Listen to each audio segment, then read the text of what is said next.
What's going on, Mitch's World? I don't like the mic placement on this one. But last week, anytime the jacket opened up, the sound sounded further away. But anyway, what's going on, Mitch's World? You could be anywhere in the world, but you're here with me. And for that, I am very grateful. First and foremost, it's Monday. I'm doing another Monday video. So I shot a video yesterday, and I'll be honest with you, like, I was talking, and I talked for like 20 minutes, but like I couldn't tell you anything I said, and I didn't like that. So it just means it wasn't meaningful, like, rhetoric. I don't know what's going on here. About to be Ray Charles by the end of this thing. But anyway, so it wasn't meaningful rhetoric. So I was like, nah, I slept on it. I thought about it. I didn't even rewatch the video. The fact that I couldn't, A, come up with a title for it based off the conversation that I had, and then B, I don't even remember what I was talking about. Like, yeah, just there was nothing like that was significant about it. So I was like, I'm gonna redo it today. So it's Monday. It's 4:20 for all my smokers. And it's funny because like I could tell I'm getting older because like 420 used to be like a big deal for me. You know what I'm saying? Like it was one of the things where, oh, like, what's the move? What you got going on? This, that, and the third. Yeah. Absolutely not. I'm not rearranging my day for nothing. You know what I'm saying? Like, will I put one in the air? We don't know. Probably. But am I going to make any special accommodations because it's 420? No. So yeah. Quick fit check. I like the fit personally. I'm not going to tell you no lie. I like the fit. You got to get into the pants. The pants is the thing. You know what I'm saying? Like, it's like, you can't, I'm gonna show you the detail on the pants here in a second. The jacket, I'm looking for a Japanese cut. So like no collar, but I think this also matches the aesthetic. It gives me like cool on the block vibes. You know what I'm saying? Dancing off the wheats. You can't see the wheats from over there, but you get the idea. Cool little fit check, nothing too crazy. But yeah. I think I'll just hold the mic because like when I'm swinging, it fluctuates with the sound quality. The more I do this, I think the better I get. Just like anything else, the better you get. Now I do have to work on my editing. I don't do a whole lot of editing with these things, not because I'm not capable of it, but I just want you guys to get the raw and authentic. So yeah, let's recap last week. Last week was Monday. I did a video last Monday. And that was another thing. I couldn't remember what I did last week. So I did a video last Monday. And then Tuesday, Wednesday, and Thursday, those are my work days. So I think I went out in the field on Tuesday. What's going on? Hey, Princess. This Princess, she's going to be in this week's video. But yeah. So what did I do? Yeah. So Tuesday, Wednesday, Thursday are my work days. So Tuesday, I went out in the field. Wednesday, I made calls, and I'm very proud of myself for making calls. I started off making calls. I used to work at State Farm, and that was all telesales with some in-person, like an in-person element if people came to the office. But Wednesday, I'm like, just like anything else, you have to be able to adjust. And the game is changing, to be honest with you. For the last 8-9 years, I was going to people's houses. And not saying people won't accept me in their homes. I personally don't care to be in people's homes anymore. Like something came over me. It started in December. And I don't like the way the industry, for me, was presented. Like, it's like, I think I'm watching people have better use of their time. And like, for me, quality of life is a thing, good work-home balance. And I like being at home. Who's this calling me? It's a spam call, but golly, these spammers don't know. Let me put my phone on D&D. All right. We're on D&D. So anyway, so Wednesday I made some calls and I sold like 6 policies over the phone. I'm good at what I do, to say the least. But it was also impressive for me because it's like, it gives reassurance. And I think a lot of times, like when you're trying new things, you're trying new challenges, so on and so forth, there's so much beauty in the beginning of things. And I think we take it for granted because like the beauty that comes with ignorance, like ignorance is bliss, right? So it's like there's a certain beauty that comes with not knowing something. because you have a chance to kind of A, learn the right way, but then B, make it your own. I think a lot of times after we get into something, we learn the politics of it, we learn the ins and outs, and you can then almost have a crippling anxiety about doing certain things because it has to be done a certain way. Does that make sense? So the beauty, I think I'm starting to regain like a passion for insurance because like again, I lost my passion. I have not been working since December of last year of 25, and we're in April, right? And I don't, again, this is not me flexing. This is not a brag or boast type of situation. I've been out the way though. Like I can't, like, don't get me wrong. If somebody calls my line today and says, "Hey, I need insurance," I'm gonna sell you a policy all day, every day. But I haven't been out hustling like I normally do. And I'm the type of nigga that loves the hustle. I love the hustle. I love the grind. I love to move and shake. You get what I'm saying? So when my passion for it changed, I realized it's not a bad thing. Insurance will always be a tool in my tool belt, but I have to regain the love for the game, right?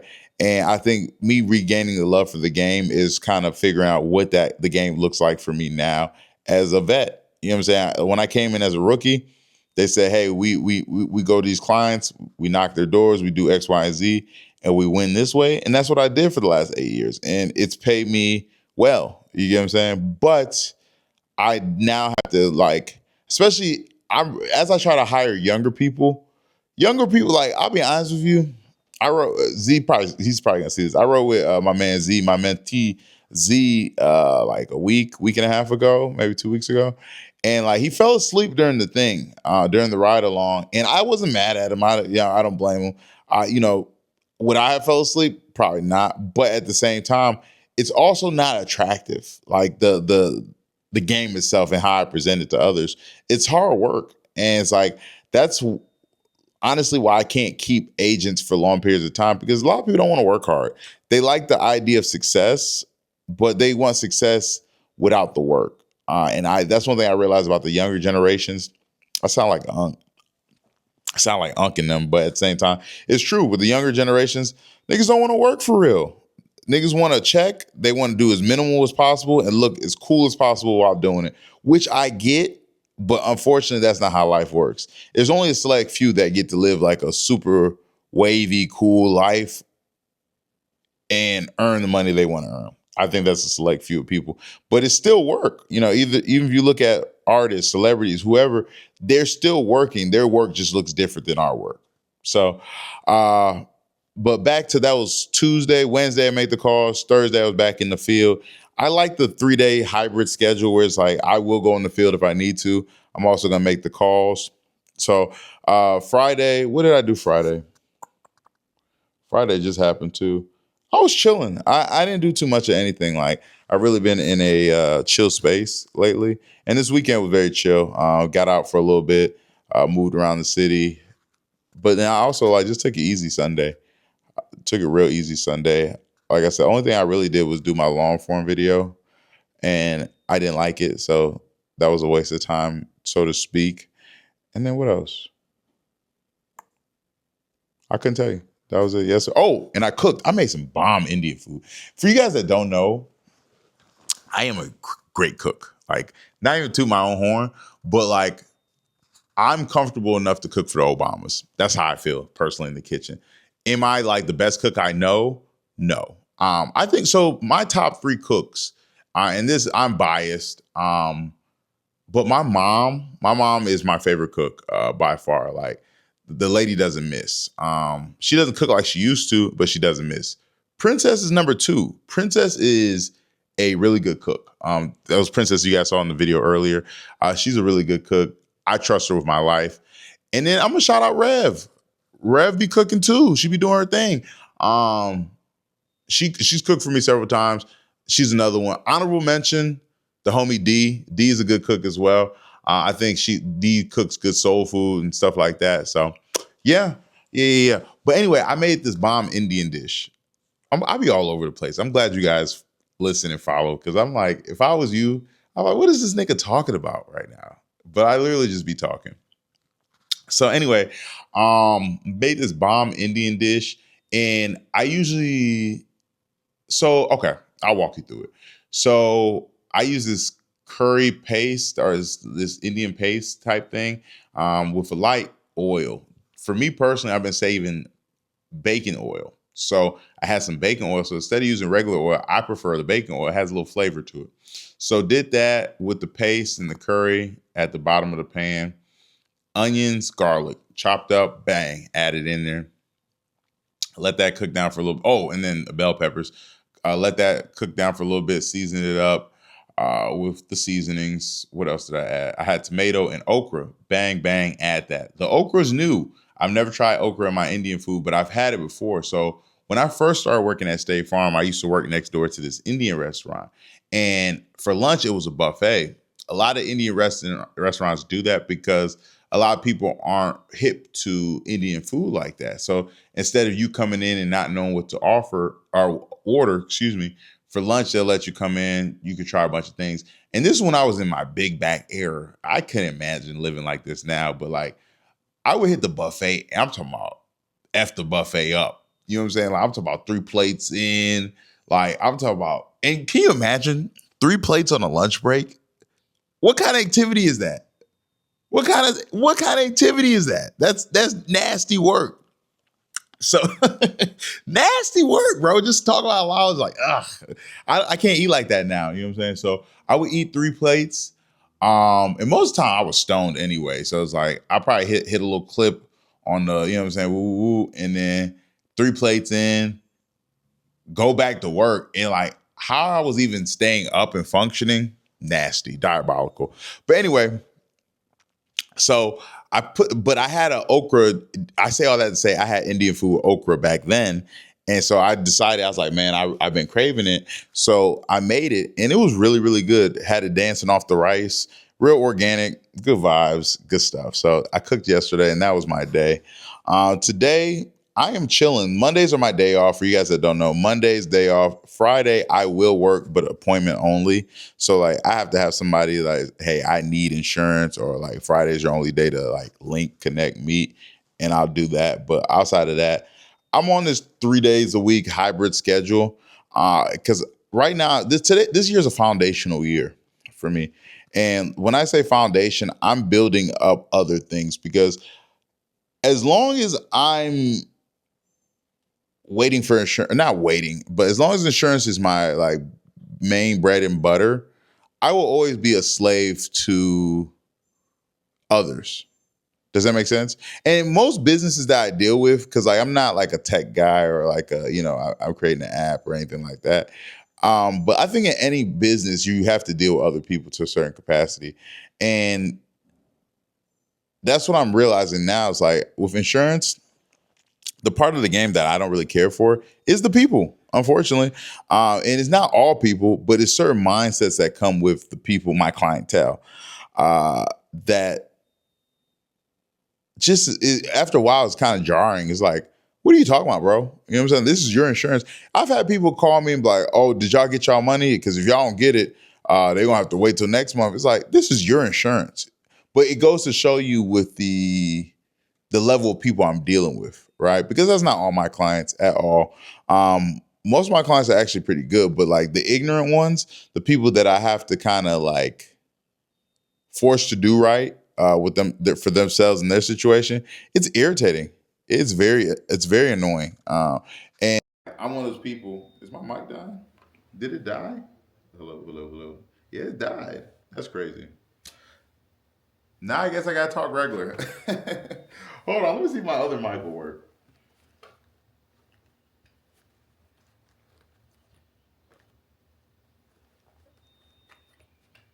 Where's the other mic at? Oh, here it is.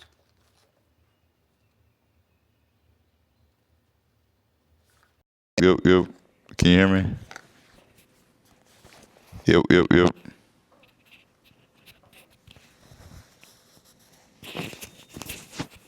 All right.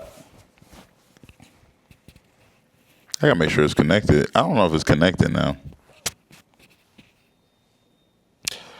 But yeah. So anyway, I'll just talk loud just in case it's not. But yeah, just trying to figure out new ways to do things. What was I saying? Foundational year. I hate when little things mess me up. But yeah, so I don't even remember what I was talking about. But yeah, so this year is a foundational year. Just trying to oh yeah, being a slave to other people and their thought process and what they got going on. So it's like, that's why I've been spending more time buying more rentals, doing the different things, getting all my affairs in order. Because if you know me, my goal, my long-term goal, by the time I'm 40, I should be making $100,000 a month, and I should be a full-time father. Those two things, that's the only thing I want for life. And then also be like a husband and stuff like that too. Not that I don't want to be, yeah, I do want to be a husband. But I think I'm looking more forward to fatherhood. I think that's the hood that I've always wanted to be in. I think me being a husband is more of a recent thought process. And when I say recent, probably in my 30s. So I think, how can I put this? When I see certain relationships and certain relationship dynamics, I just haven't seen marriages until more recently that were like healthy, where I'm like, oh, this is something I would like to see for my life. You get what I'm saying? So with that being said, the whole husband dynamic is more of a more recent occurrence, but I'm also excited about it too, because I think that God willing, I'll marry the right person, and that person will sustain me in a way that I didn't know I needed to be sustained. Does that make sense?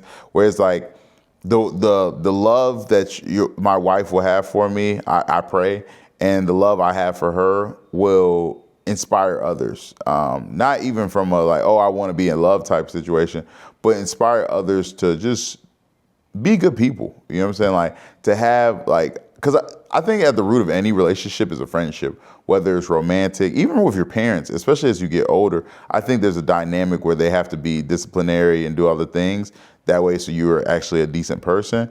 But they're raising you to be a version of like their friend, so to speak. Is like, would this person be my friend if they weren't my child? So on and so forth. So it's kind of one of those things where, yeah, I think you know, I hate like today I am all over the place, but yeah, I think like just being a good person and having the right people around you. What was I saying? Fuck it. It doesn't matter. But yeah. Yeah. I just drew a major blank, and I hate that shit, bro. Like I genuinely hate it. Ever since the mic died, the last 4 minutes have been like, and you guys are gonna get the raw, because I actually like today's video in comparison to yesterday's video. Yesterday's video was just kind of, and I shot it in the corner over there. Neither here or there. I think I need to be in my element. But y'all see my baby out there? Can you see it? You see her? Come on, man. I be parking in the fire spot, but like she bad. You see the hips on her? Come on, man. Come on, man. It's my baby. I'm about to rim her up soon. I'm coming Dayton's. I'm coming spokes.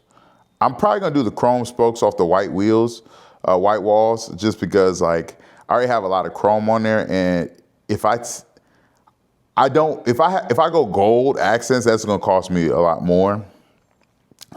I'm definitely gonna keep the interior original.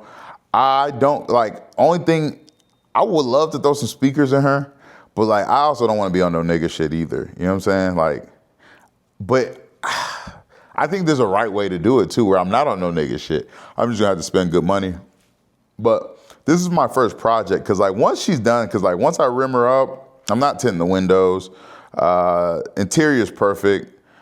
I'm not even gonna do a paint job. I am gonna do a paint job, and then I may or may not throw some sounds on there. It's on to the next project, because once the project's complete, it's like I'm bopping around. Like I bop around now, obviously. Like she would be my daily driver if I didn't do so much driving. You know what I'm saying? And she's not friendly on gas at all. So neither here or there. But yeah. All is well. All is well. Just found out. I just got off the phone with my sister not too long ago, and my dad has been in the hospital I don't know. And I called him earlier. He didn't answer because I was talking about going to New York anyway, and I'm going to make it my business. I'll probably go this weekend to check him out.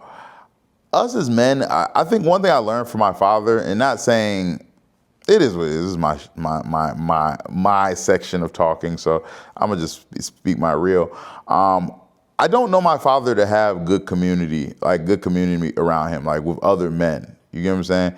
And I know he's always with his wife, my stepmother, but it's one of those things where I think like men need other men. Iron sharpens iron, and it's one of those things. A lot of men don't have the right community around them.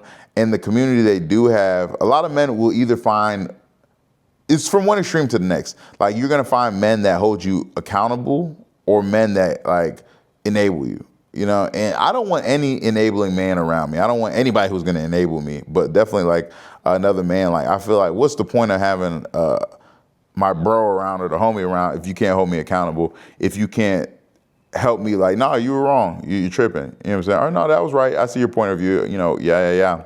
So I think, you know, as I get older, one thing I realize is us as men, we need each other. I need community, you know, and I think not even just men, people, we need community. We need people. Don't get me wrong. I love being Mr. Solo Dolo. I love busting my own solo moves, doing what I want to do when I want to do it. And that will always be a thing. But I also enjoy having the community where I could pick up the phone and niggas hold me accountable. Like, hey, yo, let me run something by you. Woo, woo. Even when I was going through things earlier this year, it's like my community made it for like both, because I have a blended community, male and female, where like my community made it where I don't have to hold things in. I can now speak freely. I could talk about whatever I'm dealing with, and for me that means a lot. You know what I'm saying? Because like, imagine just walking around holding burdens in, just holding things in, never really getting it out and being able to say what you need to say. It's one of those things where eventually it'll get to a point where you get overwhelmed, or you're dealing with so much and you're in a position where it's like you're just walking around with that. And I think that's the case for a lot of people. But Pops is definitely in the hospital. He's out now, but y'all pray for him. Y'all pray for him. And that's the thing. I'll be real with you guys. Like, so, you know, I grew up in a single parent household. My mother raised us, and my father and I, it wasn't until adult years had a better relationship. And it wasn't even like, it was beef on my end for sure, but I don't think it was ever beef on his end. But I also think, you know, what had happened between him and my mother, and he just kind of walked away from all responsibility, which that's neither here or there. I think, you know, I've forgiven him for that, but I've always wondered how I would feel if anything really happened to him. And I've never really concluded on that. And I think that's an interesting place to be, because like, I know how it would be if something happened to my mother. I don't think I would be okay. Well, I know I wouldn't be okay. You know what I'm saying? That's my girl, that's my baby. But for my pops, it's kind of like, I don't know how that would feel or make me feel. You get what I'm saying? I think that's an even scarier place to be, because it's like, to not know is like, and I mean, hopefully I don't know for a long time, but it's like, to not know is like, it could really impact me one way or another. And I think that's the scary part about, like, for me with relationships, like not even just romantic, but even like just parents, and we're at that age, and I mean, life's not guaranteed for anybody, but as our parents get older, it's like, it can happen. It will happen eventually. And it's like, what does that look like? So try and figure that out, see what's what, go from there. But yeah. Y'all pray for my pops. I'm gonna go try and check him out this weekend if he calls me back. I'm gonna head out to New York and see what's good and spend some time with him. I'm gonna call you back. Yeah. So yeah, that's that. But yeah, guys, I appreciate you guys for real for tuning in. You guys get to see me just kind of talk. Eventually, I'm gonna start having some guests on here. I have a lot of content. from my DJI to my phone. I just don't be editing. Like, that's my thing. So if y'all know a good editor, send them my way. I'm going to start making time to edit. I'm going to include that in my work block. But yeah, I need to include more like day-to-day life stuff. I need a cameraman. We'll see how that goes. That's not a right now thing. But if I get monetized by the end of the year, like, knock on wood, God first, like, YouTube money won't be the money that I need right away.